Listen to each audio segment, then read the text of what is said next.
Okay, so today I'm going to be doing a product demo of a knife sharpener stone by Top Grade.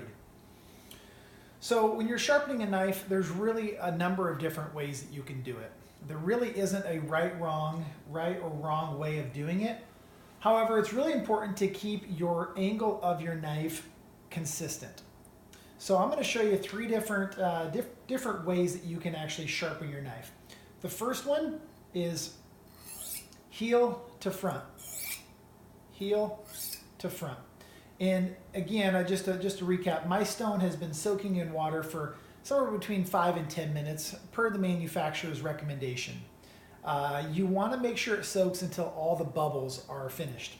So mine, I think, was close to that 10 minutes. It might have been 8, 9 minutes before I noticed the bubbles were done, and then the stone has soaked up all the moisture. So first method, again, heel to tip, and you want to go all the way across. Heel to tip. And what you're doing on this first pass, this is the rough side of the stone. It's 1000 grit, so it's going to take off any of the burrs, any of the imperfections that the knife may have, the jagged edges that just over time happens. So you're cleaning it up with the rough edge. That's one way, heel to tip. The second way is back and forth. And you don't want to apply a bunch of pressure. You do want a little bit of pressure to clean it up, but you're keeping that the same angle all the way across. And the third way of doing it, you can do circles.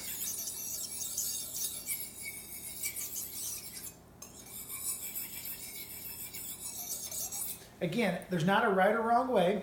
However, a lot of times what happens is people don't get to the point.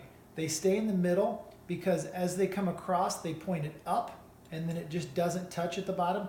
You want to keep it all the way across so that you can get the tip as well.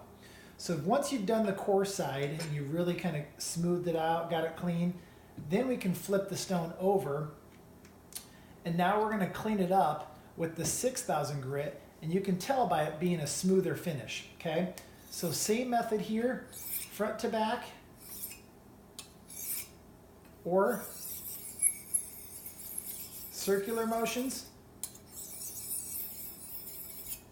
or back and forth.